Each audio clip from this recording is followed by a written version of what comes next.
Hello everyone, welcome back to your own channel Wells. आज 5 जनवरी 2024। आज सेबी ने शॉर्ट सेलिंग को लेकर के एक हिस्टोरिकल डायरेक्शन दिया है। अब दोस्तों कई सारे लोगों के बीच में कन्फ्यूजन है कि इसका मतलब क्या है, एज अ रिटेल ट्रेडर और इन्वेस्टर हमारे ऊपर क्या इम्पैक्ट पड़ सकता है। सारी चीज़ें समझेंगे इस इंपॉर्टेंट वीडियो में। Let's go.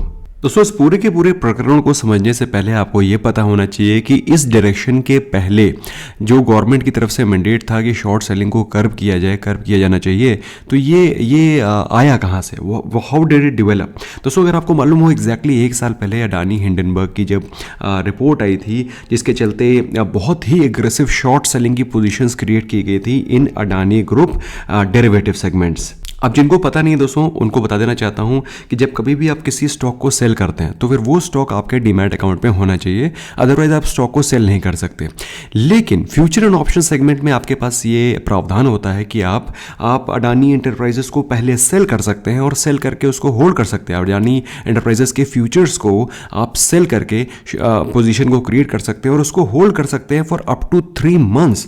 और दोस्तों अडानी एंटरप्राइजेस में शॉर्ट सेलिंग की पोजीशन को क्रिएट किया गया था, जिसमें कि अडानी एंटरप्राइजेस के फ्यूचर्स को पहले ही सेल कर दिया गया था, that is the price of around 4000। और जब वो गिर करके स्टॉक चला गया 900 रुपए के प्राइस पे, तो 4000 पे उसको जो सेल किया गया था उसको कवर किया गया एट द प्राइस ऑफ 900, मतलब 3100 रुपए का प्रॉफिट हुआ था पर लॉट। एक और भी तरीका होता है शॉर्ट सेलिंग करने का कि आप पुट बाय कर सकते हैं। दोस्तों उस समय 1000 रुपए का अडानी एंटरप्राइजेस का जो पुट था, that was just trading at ₹2। और दोस्तों आपको मालूम होना चाहिए, आपको जानकर के हैरानी होगी कि सिर्फ 10 दिनों के अंदर अडानी एंटरप्राइजेस का शेयर 4000 के प्राइस से गिर के पहुंच गया था 900 रुपए पे। और जो पुट का प्राइस था that had risen from ₹2 to as high as 5000 rupees.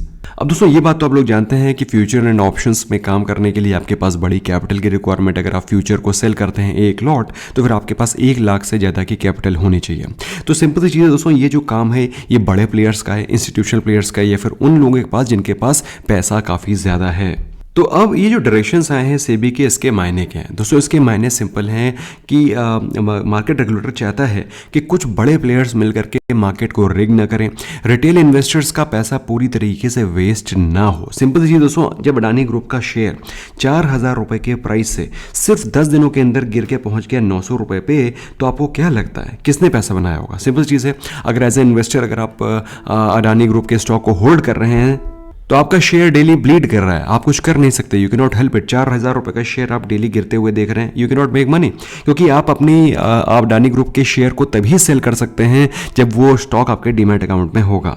या फिर कभी कभी क्या होता है कि कुछ बड़े बड़े इंस्टीट्यूशनल इन्वेस्टर्स या फिर बड़े बड़े इंस्टीट्यूशंस मार्केट में सडनली कोई नेगेटिव न्यूज़ डाल देते हैं। पहले ही सेलिंग की पोजीशंस को क्रिएट करके बैठे होते हैं वो लोग, और कोई पैनिक वाली न्यूज़ एकदम से डाली जाती है, र्यूमर डाला जाता है, और by the end of the day वो अपनी पोजीशन से एग्जिट कर जाते हैं और पूरा का पूरा मुनाफा वो लेकर के चले जाते हैं।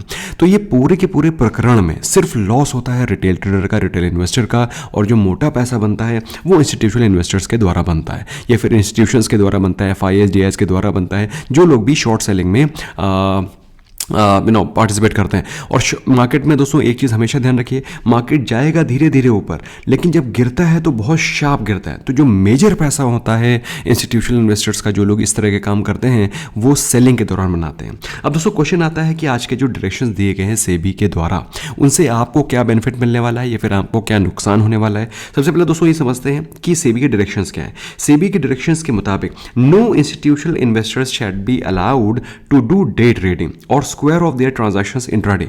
मतलब अगर कोई भी इंस्टीट्यूशनल इन्वेस्टर है, उसने कोई भी पोजीशन क्रिएट करी है, तो वो उससे सेम डे एग्जिट नहीं कर सकता। मतलब अगर उसने कोई भी स्टॉक बाय किया है, तो ऐसा नहीं है कि वो बाय करके सेम डे ही कोई न्यूज़ मार्केट में स्प्रेड करके प्रॉफिट बुक करके निकल जाएगा। No, it's not going to happen now. No institutional investor shall be allowed to do day trading. मतलब अगर आपने कोई पोजीशन क्रिएट करी है तो आपको उस पोजीशन को होल्ड करना पड़ेगा। जनरली क्या होता है कि दिन में मार्केट में पैनिक न्यूज़ आ जाती है, लेकिन शाम तक पता चलता है अरे यार ये तो ऐसा कुछ नहीं है भाई, that is nothing like that. Analyst उसको अच्छे समझाते हैं, शाम को हम लोग भी इवनिंग रैप में आपको समझाते हैं कि भाई इसका मतलब ये है, तो अगले दिन क्या होता है, मामला पूरा सलट चुका होता है। So this is a very very good step कि कोई भी इंस्टीट्यूशनल इन्वेस्टर्स अभी डे ट्रेडिंग की तरफ नहीं बढ़ेगा। इसके अलावा उन्होंने एक और भी चीज़ बोली दोस्तों। अब आपके दिमाग में एक और भी क्वेश्चन आ रहा होगा कि अगर ये इतना खराब है short selling future and option, तो इसको करते क्यों हैं? दोस्तों फ्यूचर एंड ऑप्शंस एक्चुअली बने हैं आपके पोर्टफोलियो को हेज करने के लिए। जिनका मल्टी बिलियन का पोर्टफोलियो है, उनको अपनी पोर्टफोलियो को हेज करने के लिए, सेफ रखने के लिए क्या क्या चाहिए होगा? वो भाई नीचे के लेवल पे पुट बाय करके रखते हैं ताकि बाई चांस मार्केट गिरे तो वो पुट उसको संभाल ले, है कि नहीं? उसका अपने पोर्टफोलियो का 1 या 2% का इंश्योरेंस करके रखते हैं। तो दोस्तों ये एक बहुत ही इंपॉर्टेंट चीज़ होती है, लेकिन इसको लोगों ने सिर्फ एज अ गैम्बलिंग बना लिया है। लेकिन इसीलिए दोस्तों फ्यूचर एंड ऑप्शंस को बंद नहीं किया गया है। SEBI has given the directions कि all the trades that all stocks that trade in future and options are eligible for short selling. Short selling के लिए एलिजिबल हैं, लेकिन कोई भी स्टॉक में जिसमें फ्यूचर एंड ऑप्शंस ट्रेड होता है उसमें नेकेड ट्रेड नहीं लिया जाएगा। अब आप मुझसे पूछेंगे कि नेकेड ट्रेड न लेने का मतलब क्या है? भाई सिंपल सी चीज़ है, जैसे कि अभी आप क्या कर रहे थे कि अडानी एंटरप्राइजेस का आप फ्यूचर को सेल कर रहे थे। अभी आप अडानी एंटरप्राइजेस का फ्यूचर सेल नहीं कर पाएंगे। खाली फ्यूचर आप सेल नहीं कर पाएंगे, आपको इस पोजीशन को हेज करना पड़ेगा। मतलब अगर आपने फ्यूचर को सेल किया है तो इसके अगेंस्ट आपको एक कॉन्ट्रा पोजीशन लेनी पड़ेगी। अब ये फ्यूचर को सेल करना इज अ बियरिश पोजीशन, तो इस पोजीशन को हेज करने के लिए या तो फिर आपको कोई स्ट्रैटेजी डिप्लॉय करनी पड़ेगी या फिर कोई एक बुलिश पोजीशन लेनी पड़ेगी। मतलब अगर आपने फ्यूचर को सेल किया है तो उसके अगेंस्ट कोई हेज्ड पोजीशन लेने के लिए आपको एक out of the money call option को बाय करना पड़ सकता है। बेसिकली नेकेड ऑप्शन आप शॉर्ट सेलिंग की पोजीशन क्रिएट नहीं कर पाएंगे। So basically naked option selling आप नहीं कर पाएंगे। That is point number 1। Number 2, आप अगर बड़े इंस्टीट्यूशन इन्वेस्टर हैं तो फिर आप सेम डे अपने ट्रेड को बुक नहीं कर पाएंगे। अगर आपको शॉर्ट सेलिंग करनी है तो आपको पहले उसको डिस्क्लोज करना होगा कि भाई मुझे ऐसा लगता है कि स्टॉक के फंडामेंटल्स वीक हो रहे हैं, इस कंपनी के फंडामेंटल्स वीक हैं, इस कंपनी में गिरावट हो सकती है, इस कंपनी की सेल्स पुअर हो सकती हैं, जिसके चलते हम इस कंपनी में अपनी शॉर्ट सेलिंग की पोजीशन को क्रिएट करेंगे। तो ये डिस्क्लोजर देना पड़ेगा, ये इनको अपनी पोजीशन डिस्क्लोज करनी पड़ेगी कि हम इस फला कंपनी में अपनी पोजीशंस को शॉर्ट सेलिंग की पोजीशन को ले रहे हैं, जो कि एक बहुत ही healthy way of doing the short selling होगा। ये नहीं कि शॉर्ट सेलिंग की पोजीशन चुप्पे चाप ले ली और उसके बीच में कोई भी चुपके से न्यूज़ छोड़ दी, अल्टीमेटली स्टॉक गिर गया और स्टॉक गिरते ही आपको तो बड़ा मुनाफा हो गया, लेकिन बेचारा जो छोटा इन्वेस्टर है वो सिर्फ इस क्लूलेस तरीके से घूम रहा है कि भाई एक्चुअली में हुआ क्या यार। जब तक शाम को पता चला तब तक तो वहाँ पे खेला हो गया।